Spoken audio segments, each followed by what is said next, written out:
கற்றது உலகளவாகவும் கல்லாதது கைமண் அளவாகவும் இருக்கட்டும்.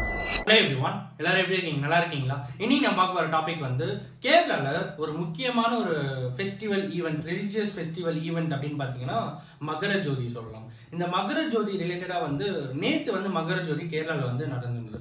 சோ அது ரிலேட்டடா நிறைய பேர் வந்து போஸ்ட்ஸ் வந்து போட்டுருந்தாங்க. அந்த போஸ்ட்ஸ்ல ஒரு போஸ்ட்ல வந்து ஒரு கமெண்ட்ல பார்த்திருந்தேன், இந்த இவ்வளவு பெரிய டெக்னாலஜி வந்த அப்புறமும் மக்களை இவ்வளவு ஈஸியா ஏமாத்த முடியுதா அப்படிங்கிற மாதிரி ஒரு கொஸ்டின் போட்டு ஒரு கமெண்ட் இருந்தது. That comment made me to think about what is reality in that Makara Jyothi. ஓகேங்களா? சோ அந்த மகர ஜோதியில் அப்படி என்ன உண்மை இருக்கு? உண்மையாவே அது ஒரு நட்சத்திரமா, இல்ல அதுக்கு முன்னாடி வேற என்ன ரீசன்ஸ் இருக்கு அப்படிங்கிற சில விஷயங்கள் தான் நம்ம இன்னைக்கு வந்து பார்க்க போறோம். இப்ப நான் பேசுற விஷயங்கள் எல்லாமே வந்து ஆன்லைன்ல அவைலபிளா இருக்கிற சோர்சஸ் தான். தேவைப்பட்ட அதோட லிங்க்ஸ் கூட we can share it. ஓகேங்களா? சோ அதுல என்ன சொல்றாங்க அப்படிங்கிறது தான் இன்னைக்கு நம்ம வந்து பார்க்க போறோம். நிறைய பேருக்கு நம்பிக்கை இருக்கும், சிலருக்கு வந்து நம்பிக்கை இருக்காது. இல்ல இதெல்லாம் வந்து உண்மையாவே இருக்காது, இதெல்லாம் வந்து சும்மா இருக்கும் அப்படின்ற மாதிரி சிலர் சொல்லுவாங்க. நம்பிக்கை இருக்கிறவங்களுக்கும் ஒரு மித்தாலஜிக்கா என்ன இருக்கு அப்படிங்கறது நம்ம பேச போறோம். நம்பிக்கை இல்லாதவங்களுக்கு ஆக்சுவலி அந்த மகர ஜோதி அப்படிங்கிறது எப்படி வருது அப்படிங்கறது நம்ம இன்னைக்கு வந்து பேச போறோம். சோ இன்னைக்கு கண்டென்ட் அதுதான். உங்களுக்கு இது இல்ல உண்மையாவே மகர ஜோதி அப்படின்னாலும் யூ கேன் டேக் அவே, இல்ல இப்படி நீங்க சொன்னதான் கரெக்டா இருக்கும் அப்படின்னு நீங்க நினைச்சாலும் that also you can take away. இது வந்து உங்களுடைய சாய்ஸ்ல விட வேண்டிய ஒரு விஷயம் அப்படின்னு சொல்லலாம். நிறைய பேருடைய நம்பிக்கை இது ரிலேட்டடா இருக்கு, நிறைய பேருக்கு வந்து நம்பிக்கை இல்லாம இது பின்னாடி வேற ஏதோ ஒன்று இருக்கும் அப்படின்னு சொல்லிட்டு யோசிச்சுட்டு இருப்பாங்க. அது என்னவா இருக்கும் அப்படின்ட்டு ஆன்லைன் ரிசோர்சஸ்ல என்னென்னலாம் இருக்கு அப்படிங்கறத இன்னைக்கு நம்ம பார்க்க போறோம். கேரளா ஹைகோர்ட்டே இது சம்பந்தமா வந்து இன்வெஸ்டிகேஷன்ஸ் எல்லாம் பண்ணிருக்காங்க. அதனுடைய விஷயங்கள் என்ன அப்படின்றதையும் இன்னைக்கு நம்ம வந்து பார்க்க போறோம். சோ ஃபர்ஸ்ட் விஷயம் வந்து மித்தாலஜிக்கலா பேசுவோம். மித்தாலஜிக்கலா ஐயப்பர் அப்படிங்கிற ஒருத்தர் வந்து சிவனுக்கும் விஷ்ணுவுக்கும் பிறந்த ஒரு குழந்தை தான் ஐயப்பன் அப்படின்னு சொல்லிட்டு சொல்லுவாங்க. சோ அவர் வந்து பந்தளத்துல வளருவாரு. பந்தள ராஜாவா இருந்தவர் ஐயப்பர். ஓகேங்களா? சோ அவர் என்ன பண்ணுவாருன்னா, ஒரு நாள் என்ன ஆகும், பந்தள ராஜாவுடைய ஒய்ஃப் இருக்காங்க பாருங்க, பந்தளத்துல இருக்கிற ராணி, அவங்க வந்து என்ன பண்ணுவாங்க, ஐயப்பர் எனக்கு பிடிக்கல, இவர் எப்படின்னா வெளியே அனுப்பணும் அப்படின்னு சொல்லிட்டு யோசிச்சே இருக்கும்போது ஒரு நோய்வாய்ப்பட்ட மாதிரியும், எனக்கு அது கியூர் ஆகணும் அப்படின்னா புலிப்பால் இருந்தாலும் கியூர் பண்ண முடியும்னு சொல்லிட்டு அந்த பந்தளத்துல இருக்கிற ராணி, அதாவது ஐயப்பரோட அம்மாவே வந்து சொல்லுவாங்க. சோ அது என்ன ஆகும் அப்படின்னு பார்த்தா, சரி ஓகே புலிப்பால் தானே அப்படின்னு சொல்லிட்டு ஊர்லயே பெரிய கிங்கா ஒரு மிகப்பெரிய ஒரு பர்சனா இருக்கிறது ஐயப்பர் தான், அவர் போனா கரெக்டா இருக்கும் அப்படின்னு சொல்லிட்டு ஐயப்பரை உள்ள அனுப்புவாங்க. அவர் புலிப்பால் மட்டும் இல்ல, புலிலேயே உள்ள வர நிறைய விஷயங்கள் வந்து நடந்திருக்கும். சோ அதுக்கப்புறம் என்ன ஆகும் பாத்தீங்கன்னா, ஸ்பிரிச்சுவலா அவர் வந்து மாறுற ஒரு சுச்சுவேஷன் வந்து அங்க கிரியேட் ஆகும். அப்படி ஸ்பிரிச்சுவலா மாறும்போது என்ன ஆகும் அப்படின்னு பாத்தீங்கன்னா, சிவனுக்கும் விஷ்ணுவுக்கும் பிறந்த ஒரு பிள்ளையா அவர் வந்து தன்னை தானே உணர்ந்து சபரிமலையில யோக ஆசனத்துல அவர் போயிட்டு அமர்ந்துடுவார். சோ அவர் அமர்ந்த அப்புறம் என்ன ஆகும் அப்படின்னு பாத்தீங்கன்னா, வருஷத்துக்கு ஒரு டைம் மகர ஜோதி அப்படின்னு சொல்லிட்டு ஒண்ணு வந்து கண்டக்ட் பண்ணுவாங்க. அந்த டைம்ல பந்தளத்துல இருக்கிற ராஜா இருக்காரு பாத்தீங்களா, அவர் என்ன பண்ணுவாருன்னா ஐயப்பரை போயிட்டு பார்த்துட்டு வருவார். அவர் போகும்போது ஆடை, அணிகலன்கள், ஆபரணங்கள் இது எல்லாத்தையுமே அவர் வந்து கூடவே வந்து எடுத்துட்டு போவார். எடுத்துட்டு போயிட்டு ஐயப்பருக்கு அலங்காரம் பண்ணி ராஜ அலங்காரத்துல ஐயப்பரை வந்து பாக்குறது ஒரு இதுவா இருக்கும். சோ அந்த டைம்ல என்ன ஆகும் அப்படின்னு பாத்தீங்கன்னா, ஒரு ஸ்பிரிச்சுவலா மாற வேண்டிய டைம் வந்ததுனால அந்த டே தான், அதாவது அந்த மகர ஜோதி அன்னைக்கு தான் ஐயப்பர் வந்து ஸ்பிரிச்சுவலா மாறி ஒரு ஜோதி வடிவத்துல எல்லாருக்குமே காட்சி தருவாரு அப்படிங்கிற ஒரு மித்தாலஜிக்கல் ஸ்டோரி அப்படிங்கிறது ஒரு பக்கம் இருக்கும். அந்த ஜோதி வடிவு அந்த டைம்ல தான் வந்து அவர் வந்து தன்னை தானே ரொம்பவே ஸ்பிரிச்சுவலா வந்து டிவைனா அந்த இடத்துல உட்கார்ந்து வர எல்லாருக்குமே வந்து நல்லது பண்ணணும் அப்படிங்கிற ஒரு இன்டென்ஷன் ஐயப்பர் வந்து அங்க அமர்ந்திருப்பாரு அப்படின்னே சொல்லலாம். இது வந்து மித்தாலஜிக்கல். பட் ரியாலிட்டி என்ன, அது எப்படி கரெக்டா அந்த டைம்ல அந்த மலை மேல ஒரு லைட் வருது, அது எப்படி வரும் அப்படிங்கிற மித்தாலஜிக்கலா இருக்கிற இதெல்லாம் தாண்டி வேற ஏதோ அங்க ஒண்ணு இருக்கு அப்படின்ற மாதிரி சொல்ல ஆரம்பிக்கிறாங்க. அதுதான் என்ன அப்படிங்கறதான் இன்னைக்கு நம்ம வந்து இன்னும் டீடைலா பேசணும் அப்படின்னு பாத்தீங்கன்னா, ஹைகோர்ட்ல 2011 ஒரு கேஸ் ஒன்று வந்து வருது.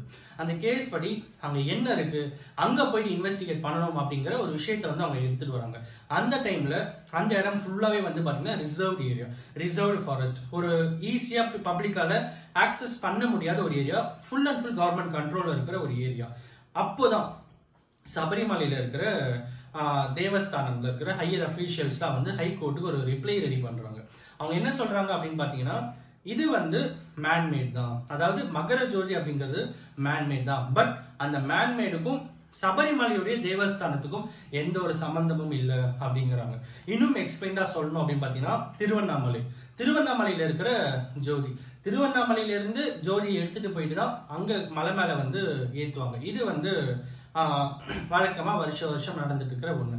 பட் சபரிமலைக்கும் அந்த ஜோதி தெரிகிற மலைக்குமான டிஸ்டன்ஸ் வந்து பாத்தீங்கன்னா கிட்டத்தட்ட 8 கிலோமீட்டர் டிஸ்டன்ஸ் அப்படிங்கிறாங்க. அந்த 8 கிலோமீட்டர் டிஸ்டன்ஸ்க்கு அந்த சைட்ல பாத்தீங்கன்னா 1990s பீரியடுக்கு முன்னாடி ஒரு 50-100 வருஷங்களுக்கு முன்னாடி எல்லாம் பாத்தீங்கன்னா அந்த இடத்துல வந்து ட்ரைபல்ஸ் வாழ்ந்துட்டு இருந்தாங்க. 50-100 வருஷத்துக்கு முன்னாடி பல வருஷமா ட்ரைபல்ஸ் வந்து வாழ்ந்துட்டு இருந்தாங்க. அவங்களுடைய ஒரு ரிலீஜியஸ் ஃபெஸ்டிவல் தான் இந்த மகர ஜோதி அப்படிங்கிற ஒரு ஃபெஸ்டிவல் வந்து நடத்துவாங்க.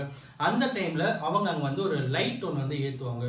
ஸோ அது வந்து சிம்பாலிக்கா சபரிமலைக்கும் அந்த பர்டிகுலர் ஜோதிக்கும் வந்து கனெக்ஷன் இருக்கு அப்படிங்கிற மாதிரி சொல்றாங்க. ஸோ அப்படி இருக்கும்போது தான் பொன்னம்பலமேடு அப்படிங்கிற அந்த இடத்துல நிறைய ட்ரைபல்ஸ் வாழ்ந்த ஒரு ஏரியா என்ன இருக்குன்னா 1990க்கு அப்புறம் வந்து அங்கிருந்து ட்ரைபல்ஸ் எல்லாருமே வந்து வெளியே அனுப்பிடுறாங்க. வெளியே அனுப்பின அப்புறம் 2011 ஓகேங்களா, 2011 என்ன ஆகுதுன்னா சபரிமலையில வந்து ஒரு ஆக்சிடென்ட் நடக்குது. அந்த ஆக்சிடென்ட்ல ஒரு 102 பேர் கிட்ட மாலை போட்டுட்டு கோவிலுக்கு போன 102 பேர் கிட்ட இறந்தும் போயிடுறாங்க அன்பார்ச்சுனேட்லி.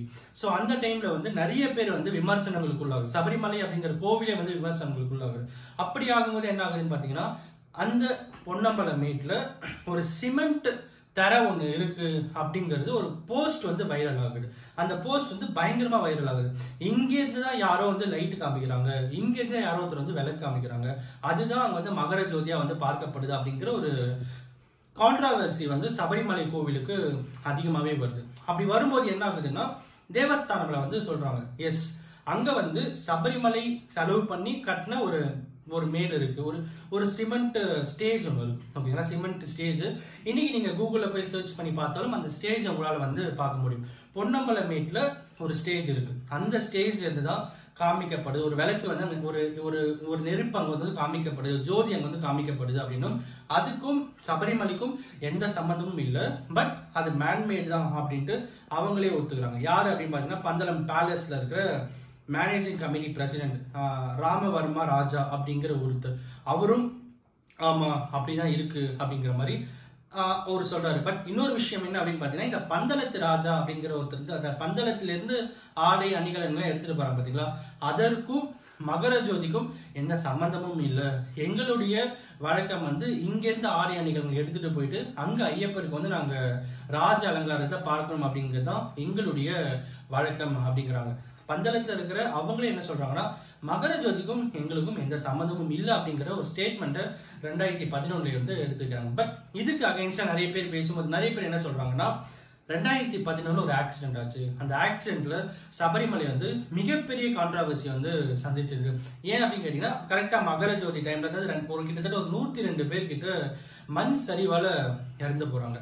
அந்த இறந்து போனப்போ அப்படி என்ன அங்க இருக்கு அப்படிங்கிற அந்த ஒரு கான்ட்ரவர்சி அப்ப வந்து கிரியேட் ஆகுது. சோ அந்த டைம்ல ஹைகோர்ட்ல கொஸ்டின் ரைஸ் பண்றப்போ கேரளாவுடைய சபரிமலையுடைய தேவஸ்தானம் கமிட்டி ஹையர் அபிஷியல்ஸும் பந்தளத்துல இருக்கிற கமிட்டியோடைய ஹையர் அபிஷியல்ஸ் எல்லாருமே ஒரு ரிப்ளை ரெடி பண்றாங்க. என்னன்னு கேட்டீங்கன்னா அங்க ஏதோ ஒரு மேன்மேட தான் லைட் வந்து வருது, அந்த லைட்டுக்கும் சபரிமலைக்கும் எந்த சம்பந்தமும் இல்லை அப்படிங்கிற ஒரு ஸ்டேட்மெண்ட்டை அவங்களே வந்து எடுத்து வைக்கிறாங்க. But apart from everything religious belief அப்படிங்கிறது ஒரு பக்கம் வந்து இருக்கு. பட் இன்னொரு பக்கம் வந்து ஆக்சுவலா ஃபேக்ட் என்ன இருக்கும் அப்படிங்கிற இன்னொரு பக்கம் இருக்கு. பட் இது ரெண்டுமே மேட்ச் பண்ணும்போது ஒரு பிரிட்ஜ் கேப் அப்படிங்கிறது என்ன அப்படின்னு பாத்தீங்கன்னா அந்த கான்ட்ரவர்சியை வந்து சொல்றாங்க. இந்த கான்ட்ரவர்சியால தான் இந்த மாதிரி ரிப்ளை இருக்கு, இந்த மாதிரி நிறைய பேசு பொருள் ஆகுது அப்படிங்கிறது ஒரு பக்கம் இருக்கு. பட் இன்னொரு பக்கம் இல்ல அப்படின்ற ஒரு பக்கமும் இருக்கு. யோசிச்சு பாருங்க, ஒரு நாளைக்கு பல லட்சம் பேரு அங்க போயிட்டு கேரளால போயிட்டு ஐயப்பனை சுவாமி தரிசனம் பண்றாங்க அப்படின்னும் போது ஏதோ ஒரு ரியாலிட்டி இருந்தாலும் அபார்ட் ஃப்ரம் ரியாலிட்டி என்னவா இருக்கும் அப்படிங்கறதான் இன்னைக்கு வரைக்கும் முன்னாலும் ஒரு மிகப்பெரிய கொஸ்டின் அப்படின்னே சொல்லலாம்.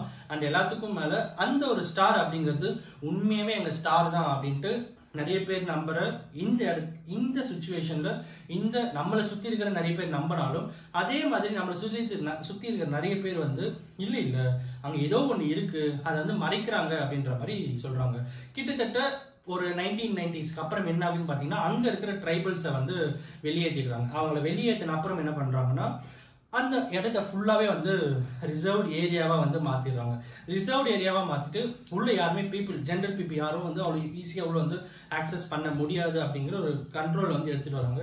எலக்ட்ரிசிட்டி போர்ட்ல இருந்து, அதாவது கேரளால இருக்கிற எலக்ட்ரிசிட்டி போர்டு, அப்புறம் வந்து ஃபாரஸ்ட் டிபார்ட்மெண்ட் எல்லாருமே வந்து அவங்களுடைய கண்ட்ரோல் அது இருக்கிறதுனால அவ்வளவு ஈஸியா அந்த பொன்னம்பலமேட்ல போயிட்டு அந்த இடத்த வந்து பார்க்க முடியாது அப்படிங்கிறது தான் யதார்த்தமான உண்மை. அந்த எல்லாத்துக்கும் மேல அது உண்மையாவே இருக்கா இல்லையா அப்படிங்கிற டிபேட்டுக்குள்ள போகாம ஒரு மித்தாலஜிக்கல் ஃபேக்டும் நம்மளை சுத்தி நிறைய பேர் பேசிட்டு இருக்க விஷயம் என்ன அப்படிங்கிறதையும், இல்ல அது வந்து மித்தாலஜிக்கலா ஒரு இது இருந்தாலும் பட் ரியாலிட்டியில அது யாரோ ஒருத்தர் அங்க ஏத்துறாங்க, இட் இஸ் மேன்மேட் அப்படிங்கிற ஒரு விஷயமும் வந்து இங்க சர்க்குலேட் ஆயிட்டு இருக்கு அப்படிங்கறத யதார்த்தமான உண்மை. மித்தாலஜிக்கலா இருக்கும் அப்படின்னு நம்புறவங்களுக்கு எதனால இருக்கும் அப்படிங்கறதையும் இனி நம்ம பேசியிருக்கோம். இல்ல இது மேன்மேட் தான் அப்படின்னு சொல்றவங்களுக்கும் இது எதனால இருக்கும் அப்படிங்கறதையும் நம்ம வந்து பேசியிருக்கோம். இதுல இருக்கிற டேக்அவே இல்ல இது மித்தாலஜிக்கல் தான் அப்படின்னு நீங்க நம்பினாலும் ஓகே தான், இல்ல இது மேன்மேட் தான் அப்படின்றது நீங்க நம்பினாலும் ஓகே தான். It is up to your choice அப்படிங்கிறது இன்னைக்கு சொல்லி வீடியோ முடிக்கிறேன். அண்ட் அஃப்கோர்ஸ் இந்த வீடியோ நான் ஒருத்தருக்கு நாலேஜ் ஷேருங்க சொல்லிட்டு நான் நம்புறேன். Thank you so much.